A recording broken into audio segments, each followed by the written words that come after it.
భూతలంలో చూసి ఎక్కడ మారుమూల ఏ ప్రదేశాల్లో ఏ పరిస్థితులు ఉన్నాయో చూస్తూ సంక్షేమ పథకాలను ఎక్కడ ఇవ్వాలి ఎక్కడ తగ్గించాలి అని వేరే చేసుకుంటూ రాష్ట్ర ఖజానాకు దెబ్బ తగలకుండా అదేవిధంగా ప్రజలందరూ సుఖంగా ఉండాలనే దూరపు ఆలోచనతో మరి మన ముఖ్యమంత్రి గారు నారా చంద్రబాబు నాయుడు గారి ఆదేశాల మేరకు ఆయనకున్న పరిధిలో ఎక్కడైతే పేదవారు ఉన్నారో వాళ్ళందరికీ కూడా సంక్షేమ ఫలాలు అందేలా చూస్తూ ఇంత బాగా పరిపాలన అందిస్తున్నటువంటి మన ఉప ముఖ్యమంత్రి పవన్ కళ్యాణ్ గారు కూడా అందరం కూడా ఒకసారి అంతేకాకుండా మన దేశ ప్రధాని అంతేకాకుండా ప్రపంచ నాయకుడు నరేంద్ర మోడీ గారు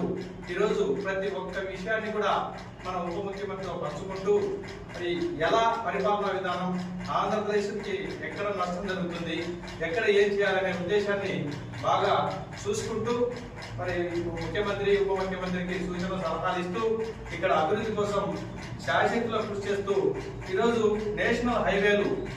మన బద్వేల్ నియోజకవర్గంలో 30,000 కోట్ల రూపాయల వర్క్ జరుగుతుందంటే ఇక్కడ ఏదో ఓట్ల కోసం రాజకీయాల కోసం చేయలేదు. ఇక్కడ ఉన్న ప్రాంత ప్రజలందరూ కూడా గమనించాలి. ఎందుకంటే ఎప్పుడు ఏదో ఒక పార్టీని గెలిపించుకుంటూ ఆ పార్టీ ఎంతవరకు మనకు ఉపయోగపడుతుంది అనేది మరి ఎంతవరకు సమంజసంగా లేదు. నరేంద్ర మోడీ గారు ఈ బద్వేల్ నియోజకవర్గానికి దాదాపుగా కొన్ని వేల కోట్ల రూపాయలు శాంక్షన్ చేసి అభివృద్ధికి మరి శ్రీకారం చుట్టారు. మరి ఆ అభివృద్ధికి మనందరం కూడా ఆలోచన చేసి ఖచ్చితంగా వచ్చే రోజుల్లో భారతీయ జనతా పార్టీ బద్వేల్ నియోజకవర్గంలో జెండా ఎగరేయాలని దానికి ఖచ్చితంగా భారతీయ జనతా పార్టీకి పూర్తి సహకారం ఇస్తూ